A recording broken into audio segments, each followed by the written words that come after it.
Friends എല്ലാവർക്കും big ലേണിംഗിന്റെ പുതിയൊരു ക്ലാസ്സിലേക്ക് സ്വാഗതം. മൈസെൽഫ് ഷഹബാസ് അഹമ്മദ്. നമ്മൾ ഇന്ന് ഡിസ്കസ് ചെയ്യാൻ പോകുന്നത് ഒരു പുതിയ സബ്ജക്റ്റ് ആണ്, ദാറ്റ് ഈസ് ഇന്ത്യൻ കോൺസ്റ്റിറ്റ്യൂഷൻ. എല്ലാ പബ്ലിക് എക്സാമിലും കോൺസ്റ്റിറ്റ്യൂഷൻ ഒരു അൺഅവോയ്ഡബിൾ ആയിട്ടുള്ള ഒരു ഫാക്ടറാണ്. സോ നിർണായകമായിട്ടുള്ള പല ചോദ്യങ്ങളും ഏറെക്കുറെ എല്ലാ പബ്ലിക് എക്സാമിനും കോൺസ്റ്റിറ്റ്യൂഷനിൽ ചോദിക്കാറുണ്ട്. സോ നമുക്ക് എന്താക്കാം, നമ്മുടെ എക്സാം പോയിന്റ് ഓഫ് വ്യൂല് കോൺസ്റ്റിറ്റ്യൂഷന്റെ ഭാഗത്ത് നിന്ന് ഡിസ്കസ് ചെയ്യേണ്ട കാര്യങ്ങളൊക്കെ നമുക്ക് എന്താക്കാം, ഏറെക്കുറെയൊക്കെ ഡിസ്കസ് ചെയ്തു പോവാം. Today we are going to discuss about making of the constitution. Indian ഭരണഘടനയുടെ നിർമ്മാണം, ഇന്ത്യൻ ഭരണഘടന ഉണ്ടാക്കിയ കോൺസ്റ്റിറ്റ്യൂവന്റ് അസംബ്ലി അഥവാ ഭരണഘടനാ നിർമ്മാണ സമിതി, ഭരണഘടനാ നിർമ്മാണ സമിതിയിലെ പ്രവർത്തനങ്ങൾ, പ്രധാനപ്പെട്ട കമ്മിറ്റികൾ, നമ്മുടെ ഭരണഘടനയുടെ ഇനാക്ട്മെന്റ് തുടങ്ങിയ കാര്യങ്ങളാണ് നമ്മൾ ഇന്ന് ഡിസ്കസ് ചെയ്യാൻ പോകുന്നത്. സോ എല്ലാവർക്കും ഒരിക്കൽ കൂടി ബിഗ് ലേണിംഗിന്റെ പുതിയൊരു ക്ലാസ്സിലേക്ക് സ്വാഗതം. So friends, let us start with a question. What is a constitution? എന്താണ് ഒരു ഭരണഘടന? സോ നമ്മൾ ഭരണഘടന എന്നതിനെ സ്ഥിരം കേൾക്കാറുണ്ട്. എന്താണ് ഭരണഘടന? വാട്ട് യു മീൻ ബൈ ഭരണഘടന? What you mean by constitution? Okay, so constitution എന്താണെന്ന് ഒരു ബ്രോഡായിട്ടുള്ള ഡെഫിനേഷൻ ഒന്നും നമുക്ക് നൽകാൻ പറ്റില്ല. കാരണം പല രാജ്യത്തും ഭരണഘടന എന്നുള്ളത് ഡിഫറൻ്റ് ആണ്. ഓക്കെ, ഇന്ത്യൻ പേഴ്സ്പെക്റ്റീവില് ഇന്ത്യൻ ഭരണഘടന എന്ന് പറഞ്ഞു കഴിഞ്ഞാൽ ഇന്ത്യ മഹാരാജ്യത്തിന്റെ അടിസ്ഥാനപരമായിട്ടുള്ള പ്രിൻസിപ്പിൾസുകൾ, അതേപോലെ തന്നെ ഇന്ത്യ ഗവൺമെന്റിന്റെ സ്ട്രക്ചർ, പ്രോസസ്സുകൾ ഇത് വ്യക്തമാക്കുന്ന, പൗരന്മാരുടെ അവകാശങ്ങളും അതേപോലെ കർത്തവ്യങ്ങളൊക്കെ പ്രതിപാദിക്കുന്ന രാജ്യത്തെ ഏറ്റവും പരമോന്നത നിയമം, അതാണ് ആക്ച്വലി എ കോൺസ്റ്റിറ്റ്യൂഷൻ എന്ന് പറഞ്ഞു കഴിഞ്ഞാൽ. Okay, so a constitution is the principles of the states, the structure and process of the government, and the rights and duties of the citizens in a higher law that cannot be unilaterally changed by an ordinary legislative act. Okay, അതായത് ഒരു ഭരണഘടന എന്ന് പറഞ്ഞു കഴിഞ്ഞാൽ ഭരണഘടനയിൽ എന്തൊക്കെ പ്രതിപാദിക്കുന്നുണ്ടാവും? അടിസ്ഥാനപരമായിട്ട് ഒന്ന്, ആ രാജ്യത്തിന്റെ പ്രിൻസിപ്പിൾസ് പ്രതിപാദിക്കുന്നുണ്ടാവും. ഓക്കെ, ഇപ്പൊ ഇന്ത്യ മഹാരാജ്യം, ഇന്ത്യ ഒരു sovereign socialist secular democratic republic ആണ്. ഓക്കെ, ഇന്ത്യ ഒരു പരമാധികാര സോഷ്യലിസ്റ്റ് മതേതര ജനാധിപത്യ റിപ്പബ്ലിക് ആണ് ഇന്ത്യ. ഓക്കെ, അപ്പൊ ഇന്ത്യ മഹാരാജ്യത്തിന്റെ അടിസ്ഥാന സ്വഭാവം ഇന്ത്യൻ ഭരണഘടനയിൽ പറഞ്ഞിട്ടുണ്ടാകും. അതേപോലെ തന്നെ ഇന്ത്യയിലെ ഗവൺമെന്റുകളുടെ structure, okay, central government, state government, executive, legislature, judiciary തുടങ്ങിയ ഗവൺമെന്റ് സ്ട്രക്ചറും പ്രോസസ്സും പ്രതിപാദിക്കുന്നുണ്ടാവും.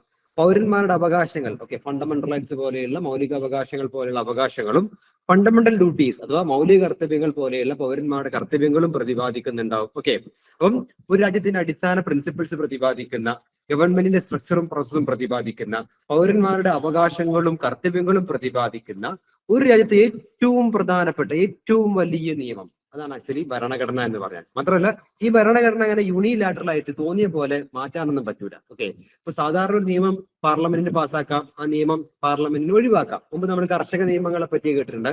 കർഷക നിയമങ്ങളൊക്കെ ഇന്ത്യയിൽ പാസ്സാക്കി, ദെൻ വലിയ സമരം വന്ന സമയത്ത് കർഷക നിയമങ്ങളൊക്കെ പിൻവലിച്ചു നിങ്ങൾ കേട്ടിട്ടുണ്ട്. ഓക്കെ, അപ്പൊ സാധാരണ നിയമങ്ങൾ എപ്പോൾ വേണമെങ്കിലും ഉണ്ടാക്കാം, ആവശ്യമില്ലെങ്കിൽ പിൻവലിക്കാം. പക്ഷെ ഒരു ഭരണഘടന അങ്ങനെ എത്ര പെട്ടെന്ന് ചെയ്യാൻ പറ്റില്ല, അത്ര പെട്ടെന്ന് മാറ്റാൻ പറ്റില്ല. സോ സാധാരണ നിയമങ്ങൾ പോലെ മാറ്റാൻ കഴിയാത്ത രാജ്യത്തിന്റെ പരമോന്നത നിയമമാണ് ഭരണഘടന. ഓക്കെ, ഒരു രാജ്യത്തിന്റെ അടിസ്ഥാന പ്രിൻസിപ്പിൾസ് പ്രതിപാദിക്കുന്ന, ഗവൺമെന്റ് സ്ട്രക്ചറും അതേപോലെ തന്നെ പ്രോസസ്സും പ്രതിപാദിക്കുന്ന, പൗരന്മാരുടെ അവകാശങ്ങളും കർത്തവ്യങ്ങളും പ്രതിപാദിക്കുന്ന, സാധാരണ നിയമങ്ങൾ ഉണ്ടാക്കുന്നതും ഒഴിവാക്കുന്നതും പോലെ ഒഴിവാക്കാൻ കഴിയാത്ത ഒരു രാജ്യത്തിന്റെ പരമോന്നത നിയമത്തിന് പറയുന്ന പേരാണ് കോൺസ്റ്റിറ്റ്യൂഷൻ. ഓക്കെ അല്ലേ? ക്ലിയർ അല്ലേ? ഭരണഘടന എന്താണെന്ന് മനസ്സിലായല്ലോ, ഒരു ഐഡിയ ഉണ്ടാക്കിയ. Okay, then in India the constitution of India is the supreme law of India. Okay, ഇന്ത്യയിലെ ഏറ്റവും വലിയ സുപ്രീം ലോ, ഏറ്റവും വലിയ നിയമം ഭരണഘടനയാണ്. ഭരണഘടനയെക്കാളും ഉപരിയായി, ഭരണഘടനയെക്കാളും മുകളിൽ ആരുമില്ല. ഇന്ത്യയിൽ പ്രസിഡന്റ് ആയാലും വൈസ് പ്രസിഡന്റ് ആയാലും സുപ്രീം കോടതി ആയാലും പാർലമെന്റ് ആയാലും ആരായാലും വേണ്ടില്ല, ഇവർക്കെല്ലാവർക്കും ഇവരുടെ അധികാരം കിട്ടുന്നത് ഇന്ത്യൻ ഭരണഘടനയിൽ നിന്നാണ്. സോ ഇന്ത്യയിലെ ഏറ്റവും സുപ്രീം ലോ, ഓക്കെ, ഏറ്റവും വലിയ നിയമം, ഓക്കെ, അത് ഏറ്റവും വലിയ അതോറിറ്റി ഇന്ത്യൻ ഭരണഘടനയാണ്. Then it was adopted by the Constitutional Assembly of India on 26 November 1949 and became effective on 26 January 1950. Okay, Indian ഭരണഘടന നമ്മൾ അഡോപ്റ്റ് ചെയ്തത് അഥവാ സ്വീകരിച്ചത് 1949 നവംബർ 26-നാണ്. പക്ഷെ ഇന്ത്യൻ ഭരണഘടന നിലവിൽ വന്നത് 1950 ജനുവരി 26-നാണ്. ഓക്കെ അല്ലെ? ഇവിടെ 2 ഡേറ്റ് നോട്ട് ചെയ്യണം.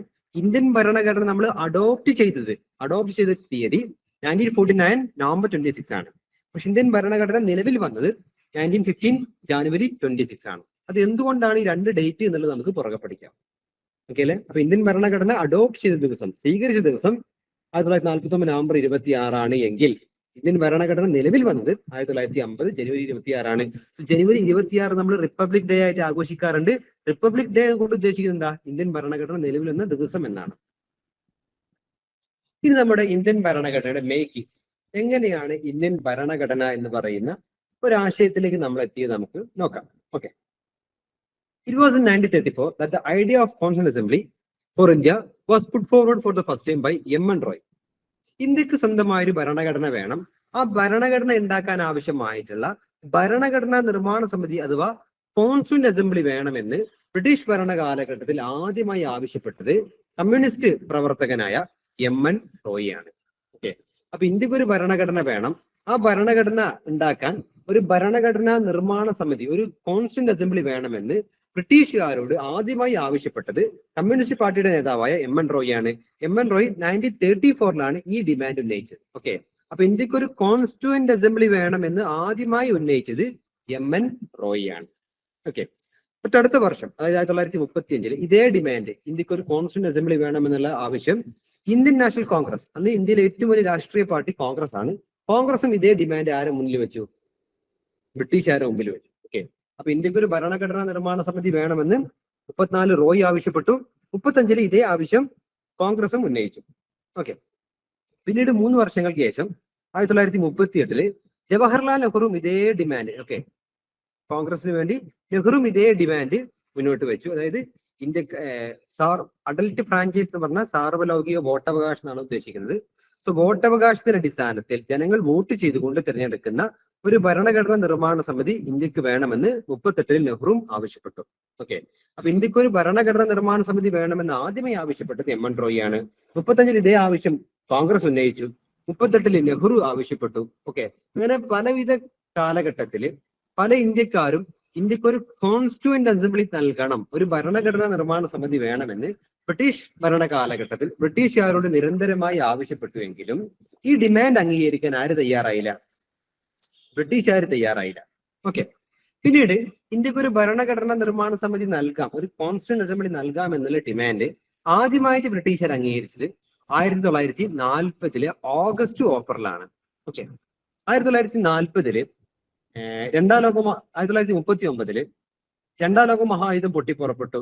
സോ രണ്ടാം ലോക മഹായുദ്ധത്തിൽ ബ്രിട്ടൻ ഒരു പങ്കാളിയാണ്.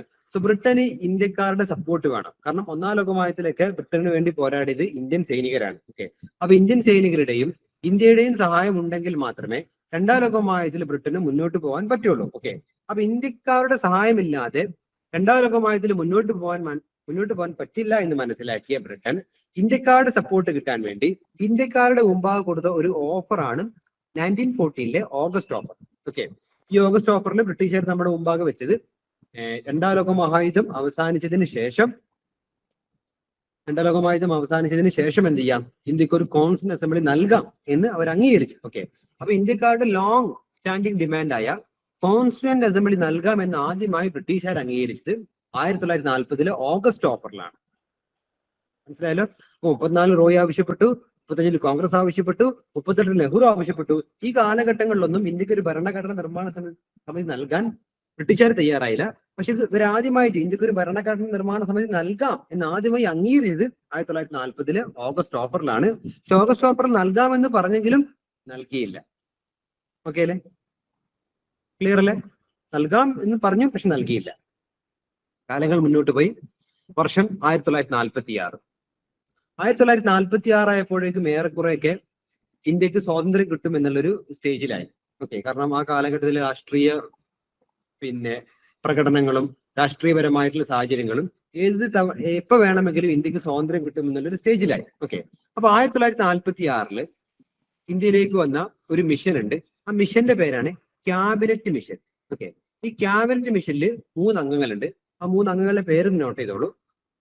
ക്യാബിനറ്റ് മിഷനിലെ 3 അംഗങ്ങൾ, ഒന്ന് Pethick Lawrence, Pethick Lawrence, AV Alexander, Pethick Lawrence, AV Alexander and Stafford Cripps.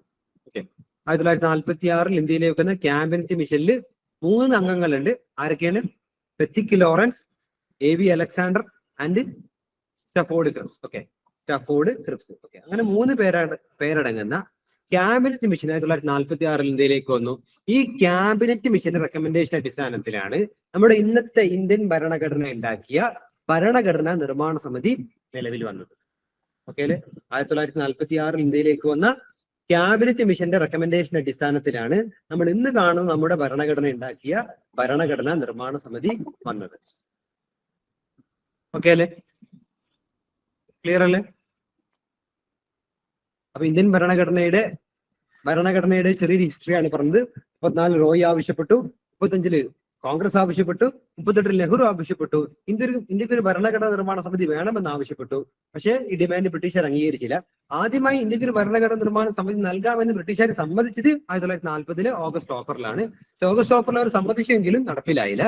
പിന്നീട് 1946 ഇന്ത്യയിലേക്ക് വന്ന ഒരു മിഷൻ ഉണ്ട്. ആ മിഷന്റെ പേരാണ് ക്യാബിനറ്റ് മിഷൻ. ഇന്ത്യക്ക് അധികാരം കൈമാറാൻ വേണ്ടിയിട്ടുള്ള നടപടിക്രമങ്ങൾ പഠിക്കാൻ വേണ്ടി വന്ന മിഷനാണ് ക്യാബിനറ്റ് മിഷൻ. 1946 വന്ന ക്യാബിനറ്റ് മിഷന്റെ റെക്കമെൻഡേഷൻ അടിസ്ഥാനത്തിൽ ഈ ക്യാബിനറ്റ് മിഷനിൽ 3 അംഗങ്ങളുണ്ട്. Pethick Lawrence, AV Alexander, Stafford Cripps. 3 പേരടങ്ങുന്ന ക്യാബിനറ്റ് മിഷൻ 1946 ഇന്ത്യയിലേക്ക് വന്നു. ഈ ക്യാബിനറ്റ് മിഷൻ റെക്കമെൻഡേഷൻ അടിസ്ഥാനത്തിലാണ് ഇന്ത്യക്ക് ഒരു ഭരണഘടനാ നിർമ്മാണ സമിതി. ഇനി നമുക്ക് ഈ ക്യാബിനറ്റ് മിഷന്റെ പ്ലാൻ നോക്കാം. നമ്മൾ പറഞ്ഞു 1946 ഇന്ത്യയിലേക്ക് വന്ന ക്യാബിനറ്റ് മിഷന്റെ റെക്കമെൻഡേഷൻ അടിസ്ഥാനത്തിലാണ് ഇന്ത്യക്ക് ഒരു ഭരണഘടനാ നിർമ്മാണ സമിതി വന്നത് എന്ന് പറഞ്ഞു. ഈ ക്യാബിനറ്റ് മിഷന്റെ സ്കീം എങ്ങനെയാണ്, അല്ലെങ്കിൽ ഇവർ റെക്കമെൻഡ് ചെയ്ത ഭരണഘടനാ നിർമ്മാണ സമിതി എങ്ങനെയാണ് നോക്കാം. Okay, so cabinet mission recommendation അടിസ്ഥാനത്തിൽ കോൺസ്റ്റിറ്റ്യൂവന്റ് അസംബ്ലിയുടെ മൊത്തം സ്ട്രെങ്ത് 389 പേരാണ്. ഓക്കെ അല്ലേ? നമ്മുടെ ഭരണഘടനാ നിർമ്മാണ സമിതിയുടെ കോൺസ്റ്റിറ്റ്യൂവന്റ് അസംബ്ലിയുടെ മൊത്തം സ്ട്രെങ്ത് 389 പേരായിരിക്കും. അന്ന് ആ കാലഘട്ടത്തിൽ ബ്രിട്ടീഷ് ഇന്ത്യ എന്ന് പറഞ്ഞു കഴിഞ്ഞാൽ ഈ ബ്രിട്ടീഷ് ഇന്ത്യയിൽ പ്രധാനമായി 2 പ്രദേശങ്ങളാണുള്ളത്. ഒന്ന് ബ്രിട്ടീഷുകാർ നേരിട്ട് ഭരിക്കുന്ന ബ്രിട്ടീഷ് പ്രൊവിൻസുകളുണ്ട്, അഥവാ ബ്രിട്ടീഷ് സംസ്ഥാനങ്ങളുണ്ട്. ഓക്കെ, കൽക്കത്ത, മദ്രാസ്, ബോംബെ തുടങ്ങിയ 11ഓളം ബ്രിട്ടീഷ് പ്രൊവിൻസുകളുണ്ട്. അതിനു പുറമെ നാട്ടുരാജ്യങ്ങളുണ്ട്. ഓക്കെ, നാട്ടുരാജ്യം എന്ന് പറഞ്ഞാൽ തിരുവിതാംകൂർ, കൊച്ചി, മൈസൂര്, ഹൈദരാബാദ്, ജൂനഗഡ് എന്നൊക്കെ പറഞ്ഞ 565 പരം പ്രിൻസ്ലി സ്റ്റേറ്റ്സുകൾ അഥവാ നാട്ടുരാജ്യങ്ങളുണ്ട്. ഓക്കെ, അപ്പൊ ഇന്നത്തെ ഇന്ത്യയുമായി ഒന്ന് കമ്പയർ ചെയ്യരുത്. ഇന്നിപ്പോ കേരളം, തമിഴ്നാട് എന്നൊക്കെ പറഞ്ഞ പോലെയാണെങ്കിൽ അന്ന് ബ്രിട്ടീഷ് ഇന്ത്യ എന്ന് പറഞ്ഞാൽ ബ്രിട്ടീഷ് പ്രൊവിൻസുകളുണ്ട്. ബ്രിട്ടീഷ് പ്രൊവിൻസുകൾ എന്നാൽ മദ്രാസ്, കൽക്കത്ത, ബോംബെ ഒക്കെ പോലെയുള്ള ബ്രിട്ടീഷ് പ്രൊവിൻസുകളുണ്ട്. അതിന് പുറമെ എന്തുണ്ട്? 565 പരം പ്രിൻസ്ലി സ്റ്റേറ്റ്സുകളുണ്ട്. ഓക്കെ, തിരുവിതാംകൂറൊക്കെ ഒരു പ്രിൻസ്ലി സ്റ്റേറ്റ്സ്, ഒരു നാട്ടുരാജ്യമാണ്. ഓക്കെ, അപ്പൊ മൊത്തം 389 സീറ്റുകൾ ഭരണഘടനാ നിർമ്മാണ സമിതിയിൽ ഉണ്ടായിരിക്കും.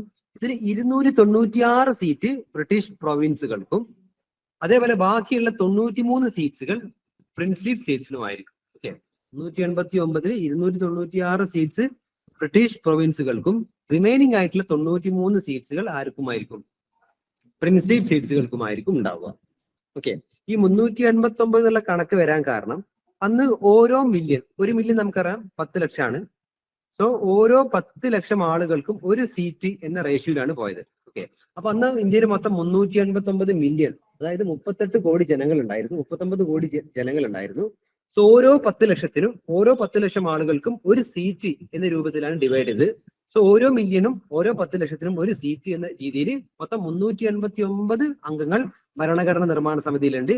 ഈ 389 അംഗങ്ങളിൽ 296 അംഗങ്ങൾ ബ്രിട്ടീഷ് പ്രൊവിൻസുകളെ റെപ്രസെന്റ് ചെയ്തുകൊണ്ടും 93 ആളുകൾ പ്രിൻസ്ലി സ്റ്റേറ്റ്സിനെ റെപ്രസെന്റ് ചെയ്തുകൊണ്ടുമാണ്.